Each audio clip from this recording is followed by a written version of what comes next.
नमस्कार, केबी news India में आपका स्वागत है। मैं हूं राहुल पांडे और आप देख रहे हैं बड़ी खबर। जनपद हमीरपुर के राठ कस्बे की काशीराम कॉलोनी में वोट मांगने आए गठबंधन उम्मीदवार से लोगों ने किए तीखे सवाल जवाब देने में नेताओं के छूटे पसीने। लोगों ने जब सुनाए अपनी समस्याएं तो बहानेबाजी करते नजर आए नेता व कार्यकर्ता। आज 13 अप्रैल 2019 को काशीराम कॉलोनी में गठबंधन प्रत्याशी दिलीप सिंह के साथ गया चरण पूर्व प्रतिपक्ष नेता बहुजन समाज पार्टी राम सहाय बबलू, समाजवादी पार्टी के जिला अध्यक्ष सतपाल यादव, मकबूल, मुन्नालाल, अनीश, सुंदरलाल, संतोष कुमार साहू व वासुदेव ने वोट मांगे। जब काशीराम कॉलोनी के लोगों ने अपनी समस्या सुनाई और चुनाव बहिष्कार की बात कही तो नेता झूठे वादे करते नजर आए। आपको बता दें कि राठ की काशीराम कॉलोनी के लोगों की हालत बद से बदतर है। लोग अपनी समस्याएं जहां भी सुनाने जाते हैं उन्हें वहां से निराशा ही मिलती है। अपनी मूलभूत सुविधाओं से वंचित, कूड़ा करकट गंदगी सफाई को लेकर लोगों में खासा रोष देखा जा सकता है। लोगों ने जब अपनी समस्या सुनाई तो बहानेबाजी करके नेताओं ने अपना पल्ला झाड़ लिया। केबी न्यूज इंडिया से राम सिंह राजपूत की रिपोर्ट। प्रत्याशी बनने के बाद पहली बार यहाँ पर राठी काशीराम कॉलोनी में आए हैं और चुनाव लड़ रहे हैं। आप क्या एजेंडा आपको और किस मुद्दों पर आप चुनाव लड़ रहे हैं?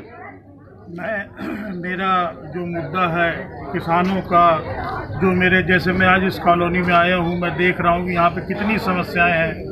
माननीय बहन जी ने ये कॉलोनी बनवाई, ये काशीराम जी के नाम से बसाया गया। बसने के बाद जो सरकारें आईं उन्होंने इनको किस तरीके से इनकी दुर्दशा व्याप्त है ये देख के मुझे बहुत तकलीफ़ हो रही है। और मेरे यही एजेंडे रहेंगे मेरे चुनाव के बाद कि जो इस तरीके की चीज़ें हैं उनको मैं हर तरीके से ख़त्म करने की पूरी कोशिश करूँ। अच्छा सर, जिस प्रकार से अभी तक काशीराम कॉलोनी जब से बनी है और मायावती सरकार जब से गई है, काशीराम कॉलोनी की दुर्दशा इस प्रकार है कि यहाँ पर अगर कोई अच्छा आदमी आ जाए तो सांस लेना दूभर हो जाता है। कई बार काशीराम कॉलोनी के लोगों ने तहसील में जाकर डीएम साहब के यहाँ जाकर समस्या अपनी सुनाई, लिखित में तहरीर दी है, लेकिन यहाँ कोई सुनवाई नहीं होती है। तो इसमें आप क्या कर सकते हैं काशीराम कॉलोनी के लोगों के लिए? मैं यहाँ पे जो हर संभव वो प्रयास करूँगा जो हो सकता है, चाहे उसके लिए मुझे कुछ भी करना पड़े, इलेक्शन के बाद, चुनाव के बाद, चाहे मुझे धरने पे बैठना पड़े, अनशन करना पड़े, कुछ भी करना पड़े, आपके लिए कोई भी लड़ाई लड़नी पड़े, मैं आपके साथ हूँ और आपके साथ लड़ाई लड़के इन समस्याओं से आपको निजात दिलाऊंगा, ये वादा करता हूँ। सर, हम लोग काशीराम कॉलोनी के रहने वाले हैं, सारे लोग यहाँ पर हैं। जब से यहाँ पर चुनाव हो रहे हैं, चाहे वो लोकसभा हो, चाहे विधानसभा हो या नगर निगम के चुनाव हो, एक बार प्रत्याशी यहाँ वोट मांगने तो आते हैं, लेकिन जब चुनाव खत्म हो जाते हैं, प्रत्याशी जीतने के बाद कभी यहाँ ना तो आता है ना किसी की सुनता है। इस संबंध में आप क्या कहना चाहते हैं? विजय बहादुर जब सांसद बने पूरे 5 साल गायब रहे। पुष्पेंद्र चंदेल जी सांसद बने, वो भी 5 साल गायब रहे। उनके पोस्टर भी यहाँ लगाए दिए गए थे। क्या आपसे हम क्या उम्मीद कर सकते हैं? क्या आप जीतने के बाद कभी पब्लिक के बीच में आओगे? मैं अपनी हर जनसभा में ये बात कहता हूँ और आपसे भी ये बात कह रहा हूँ कि मैं किसी से अपनी तुलना नहीं करता हूँ। मेरी बात पे आप भरोसा रखें। आप मुझे चुनाव जिता के भेजेंगे, आपको मुझे ढूंढना नहीं पड़ेगा, आप सबके बीच में रहूँगा, ये मेरा भरोसा रखें हर हाल में। अच्छा मंत्री जैसे कि काशीराम कॉलोनी के लोग कहते हैं और ये बात सत्य भी है कि जब से मायावती सरकार गई है यहाँ के लोग बेसहारा हो गए हैं। जैसे कि सर से जो हाथ था साया उठ गया है। कोई भी सरकार बनती है किसी की नहीं सुनी जाती है। यहाँ काशीराम कॉलोनी के लोगों ने माननीय एसडीएम साहब को, डीएम साहब को भी लिखित ज्ञापन दिया है कि अगर हमारी समस्याएं चुनाव से पहले नहीं होती तो हम चुनाव बहिष्कार करेंगे। और सारे काशीराम कॉलोनी के लोग चुनाव बहिष्कार के लिए तैयार भी हैं। आज आप आए हो, इतने लोग आपके सामने हैं, क्या समस्याएं आपने सुनी हो, क्या इनका निवारण के लिए क्या कर सकते हो आप?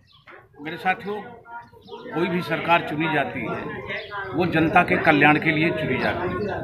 अगर कोई चुनी हुई सरकार जनता के हित में काम नहीं करती, जनता के हितों की रक्षा नहीं कर पाती, तो ये जनता को 5 साल के लिए मौका मिलता है कि ऐसी सरकार को जिन्होंने आम जनता का वोट लेने के बाद, सत्ता में आने के बाद जनता की नहीं सुनी हो, वोट के जरिए उन्हें हटाएं और ऐसे लोगों को जिताएं जो आपके दुख दर्द में काम आ सके। ये अवसर मिला, इस अवसर को चूकना नहीं चाहिए। भारतीय जनता पार्टी इस समय सत्तारूढ़ है, सेंटर में भी है, राज्य में भी है, और लोग चुनाव का बहिष्कार कर देंगे तो फायदा उन्हीं को होगा। अगर सरकार से आक्रोश है, उनकी नीतियों से आक्रोश है, तो मतदान के दिन मत का प्रयोग करके ऐसे लोगों को सजा देने का काम करना चाहिए और दिलीप सिंह को जिताने का काम करना चाहिए। सतपाल जी, आप समाजवादी पार्टी में जिलाध्यक्ष के पद पर रहे हैं और आज यहाँ पर गठबंधन प्रत्याशी आए हो, गठबंधन की सरकार है, अब बन जाती। अगर इससे पहले सपा सरकार थी भाजपा के पहले, तब आपकी सरकार में भी यहाँ के लोग परेशान हुए, अल्टीमेटम दी, आपके पास भी कई बार शिकायत पहुँची है लेकिन समाधान नहीं हुआ है। आज आप गठबंधन प्रत्याशी के साथ वोट मांगने के लिए आए हैं, क्या अपेक्षा कर सकते हैं लोग यहाँ की आपसे? पहली बात तो हम सभी से कहेंगे कि आप गठबंधन को जिताइए, हर समस्या का हल होगा। और दूसरी बात हम कहना चाहेंगे कि हम जब जिस लायक रहे हैं तो यहाँ के काशीराम कॉलोनी के लोग जब भी हमारे पास गए हैं, चाहे वो सफाई की समस्या हो, चाहे ट्रांसफार्मरों की समस्या हो, और चाहे जो भी समस्या हो, पानी की समस्या हो, वो हमेशा हमने कार्य करवाए हैं। आप चाहें तो यहाँ पर पता कर सकते हैं। तो और भी आगे अगर हमारे प्रत्याशी जी आप लोग उन्हें मजबूती से जितवाते हैं तो हम आपसे वादा करीब सिंह जी के जीतने के बाद काशीराम कॉलोनी में कोई समस्या रहेगी ही नहीं।